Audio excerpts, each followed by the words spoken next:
everyone, and welcome to English Pod. My name is Marco. And my name is Catherine, and today we're talking about a very important day in a couple's life. That's right, we're going to a wedding, and but this time, it's not going to be so romantic because actually the groom is having second thoughts about the wedding. Okay, that means he's nervous and he's not positive he wants to get married today. So remember, the groom is the man, the bride is the woman. Let's jump right into this dialogue, listen to what's going on, and when we come back, we'll be talking about some of the words and phrases you've heard.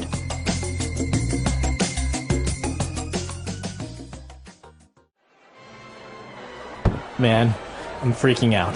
You gotta help me. Whoa, take it easy, relax. Jeez, you're sweating like a pig. What's going on? I can't go through with this. I just can't. I'm not ready for marriage. What was I thinking? I'm only 35 years old. I've got my entire life ahead of me. Adventure's waiting. I can't settle down yet. What are you talking about? It wasn't more than a month ago that you were rambling on about how you are tired of living the life of a bachelor and how you envy your friends that have a family. I know. Let's think this through. First of all, you cannot leave Amy at the altar. Not only will she be humiliated and kill you, but she is the woman that you love and the woman of your dreams. Why would you want to end that or jeopardize it like this? Second of all, you were just getting cold feet. You know deep down inside that you'd want to marry her. So cut the crap and do it. You're right. I'm being crazy. Okay, I'm ready. Let's do this. Great. Whew. That was a close one. You had me going there for a minute. I thought I was going to have to slap some sense into you.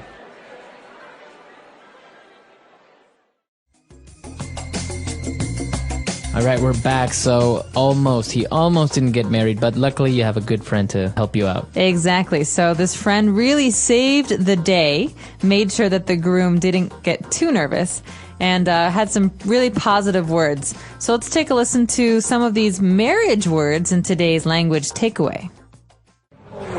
Language takeaway. All right, so as you mentioned, we have this word marriage. Now, marriage is the noun form, right, of actually getting married or to be married. Right. Marriage is the noun, the word that describes the relationship between two married people. Okay, and so you have a relationship, maybe you're dating, but once you get married, the thing between you as a man and a woman, that's your marriage. Your marriage, okay. So you could say, our marriage is in danger. We need to work on our marriage. Exactly. Or we have a happy marriage. All right. Okay, so that's marriage. Now, if you get married, and this guy, he mentioned a phrase, which was to settle down. To settle down. This is a very important phrase. To settle down means to get serious, mature, and to stop living like a child. It means really to have a house or to start having kids. It's a time in life. So to settle down is to become more stable, right? As you say, to buy a house, to have a family, to stay in one place and not be so adventurous or stuff like that. Exactly. So it's to calm down and to be more fixed in life. All right. Now, the opposite of this would be to be a bachelor. Right. So bachelor is a single man, someone who's not married. And you often hear this term when we talk about apartments. So bachelor pad is an apartment that's specific to a single man. Usually there's lots of video games and a fancy TV and a pool table. Yeah, exactly.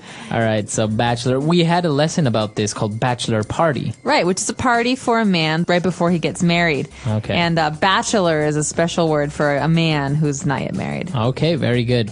And now as they were talking about not getting married, he said that you can't leave Amy at the altar. So you often hear this in movies, she got left at the altar, or you can't leave her at the altar. This word altar is actually religious. Altar is the table in a church where the priest does all of his work. Right. All right, so an altar is a special religious table. So usually two people will stand in front of an altar and get married, right, with the priest who is doing his thing there. Exactly. He says, do you, Joe, take Samantha to be your bride, blah, blah, blah. So that happens at a special place called the altar. Okay, very good. It's also common in the normal mass, like on Sundays. Right. Okay. And for the last word or phrase today, it's to get cold feet. You're just getting cold feet. Okay, so this is a very funny phrase in English because it doesn't actually mean that your cold. feet are cold, right? So cold feet means you're nervous about something. You might change your mind. Okay. Okay, so people often talk about men and women getting cold feet before a wedding. But you can also relate it to any other situation, not only getting married, right? Yeah, for example, I'm going to go jump out of an airplane tomorrow. Okay, fast forward tomorrow. Oh no, I have cold feet. I don't think I want to jump out of an airplane. Okay, so that's to get cold feet, to have second thoughts or doubts about actually doing something. Exactly, cold feet. All right, so why don't we listen to our dialogue again? Let's keep a lookout for all of these words, and we'll be back in a little bit. Man, I'm freaking out. You gotta help me. Whoa, take it easy, relax. Jeez, you're sweating like a pig. What's going on? I can't go through with this. I just can't. I'm not ready for marriage. What was I thinking? I'm only 35 years old. I've got my entire life ahead of me. Adventure's waiting. I can't settle down yet. What are you talking about? It wasn't more than a month ago that you were rambling on about how you are tired of living the life of a bachelor and how you envy your friends that have a family. I know. Let's think this through. First of all, you cannot leave Amy at the altar. Not only will she be humiliated and kill you, but she is the woman that you love and the woman of your dreams. Why would you want to end that or jeopardize it like this? Second of all, you were just getting cold feet. You know deep down inside that you'd want to marry her. So cut the crap and do it. You're right. I'm being crazy. Okay, I'm ready. Let's do this. Great. Whew, that was a close one. You had me going there for a minute. I thought I was going to have to slap some sense into you. All right, we're back. So now why don't we take a look at 4 key phrases that we found in this dialogue on Fluency Builder. Fluency Builder. This first one is a really great phrase because it's very, it's easy to picture this, what we're describing. Sweating like a pig. To sweat like a pig. Okay, you're sweating like a pig. All right, this is a way to say that someone is sweating a lot. A lot. Okay, and it's really gross or disgusting. Now, do pigs actually sweat? I don't know if pigs actually sweat, but you imagine someone smells bad and they have, sweat on their face and their back and their arms. All right, well, sometimes don't you say you're sweating like a dog? You could also say that. I guess we like animals in English, but this is just a really great way to say that someone is really sweaty. All right. And, well, he was sweating and he was really nervous because he said, I can't go through with this. What does he mean, go through with this? With what? To go through with means to actually do something, okay? So maybe I say, I don't want to jump out of an airplane. I can't go through with this. Okay, I can't jump. So it depends on what we're actually talking about. Okay. If we're talking about a wedding, you say, I can't go through with this. I can't get married. So if you're planning a robbery, you say, well, in the last minute, I couldn't go through with it. I backed out. Right, I can't complete what I talked about doing. Okay. And now the friend, he finally gets kind of angry and he says, cut the crap. Oh man, this is a very common phrase. All right. This is someone says this if they don't want to listen to you complain anymore, okay? Marco, cut the crap, okay? I don't want to hear your excuses. I don't want to hear your complaints. I want to just hear solutions, ideas, positive things. So to cut the crap is no more complaints, no more excuses, or no more talking nonsense. Exactly. And this is common among teachers and, well, parents. Yeah.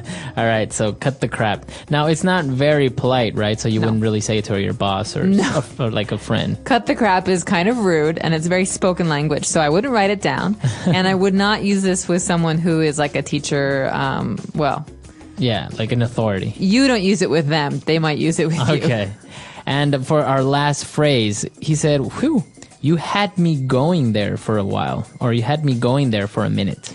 Okay, so this is a really interesting phrase. We use this a lot in English, but it's not clear from listening to it what it might mean. So you had me going there in this sense means, oh, I was really nervous for a minute. I really believed what you were saying. Exactly. So maybe we could give an example, Marco. All right. Did you know that yesterday I won the lottery? I mean, I won like $1 million and I had the perfect numbers. Oh my God, really? Can I have $1 million? I would love to help you out, man, but no, I didn't actually win $1 million. You had me going there for a minute. You believed me. I did for a little while. You believed me. Okay, maybe not. He's not that gullible. That gullible. All right, but that's what it means, right? To believe someone's story or to think that something's going to happen even though it doesn't. Right. You had me going there. That means what you thought was going to happen didn't happen. So you can use it in the third person. It's like, yeah, I was telling him this awesome story and I really had him going for a while. He really believed me, Right. and then I told him it wasn't true. Okay. Yeah. Great phrases. Now let's listen to our dialogue for the last time, and we'll be back to talk a little bit more about getting cold feet.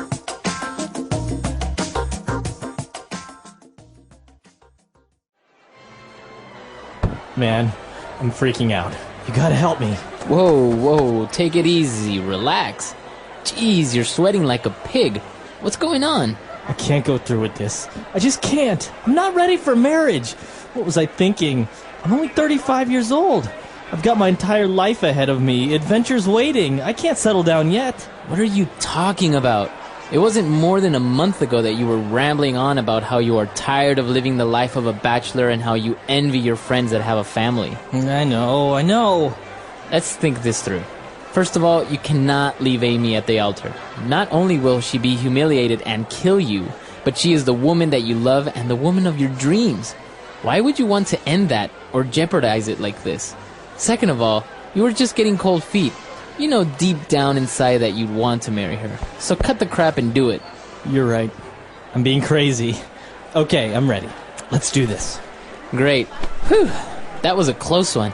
You had me going there for a minute. I thought I was going to have to slap some sense into you.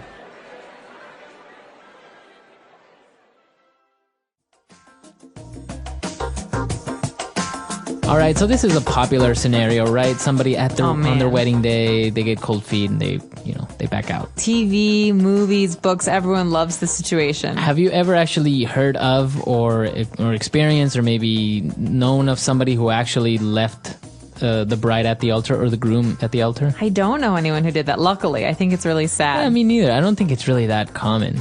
No, but there was a movie just about this. So there's a woman, Julia Roberts, who tries to get married but never can. So it's called Runaway Bride. Right. Because every time she goes to the altar, she gets nervous. She gets cold feet and she runs away. Right. So they call her the Runaway Bride. I can't imagine this actually happening to someone. I mean, you have all your family there, your friends. I know, it'd be so embarrassing. It's amazing. And expensive. Exactly, because you've already paid for everything. So do you get to eat the cake if you're the one who's left behind? I think so. Everything's paid for, right? Exactly. And drink all the liquor. All right. Oh. So that's all the time we have for today. If you have any questions, any comments, you can come to our website at englishpod.com, and we'll see you guys there. Bye, everyone. Bye.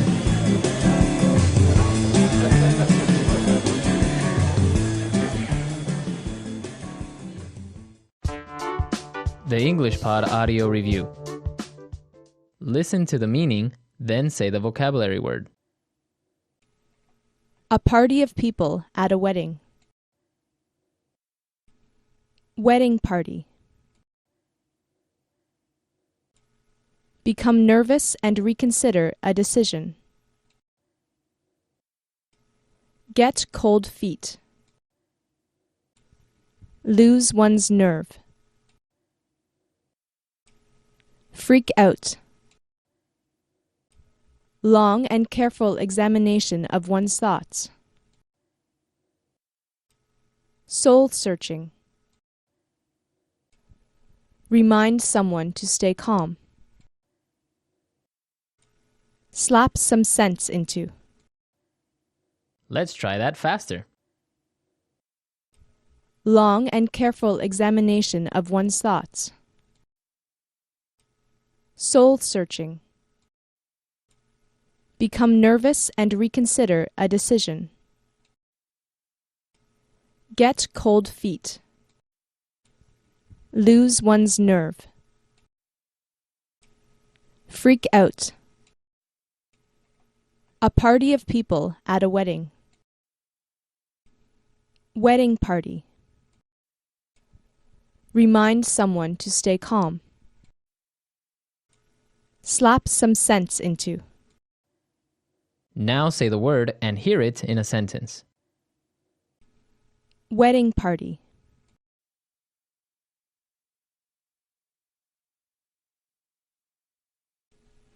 They planned their crime, but couldn't go through with it.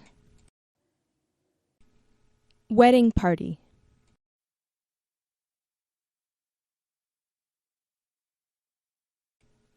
You can't go through with this. We are going to be arrested.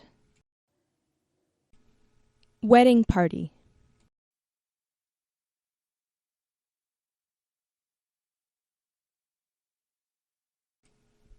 He had his doubts, but in the end he went through with the divorce. Get cold feet.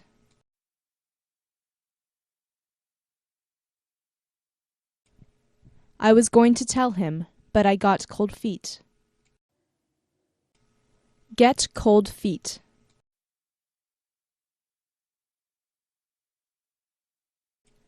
I can't believe he got cold feet on his wedding day. Get cold feet.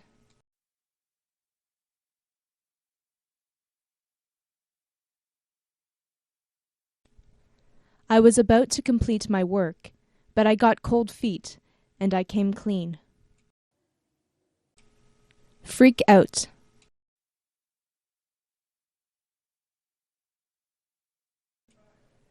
I'm sorry I freaked out in the last moment. Freak out.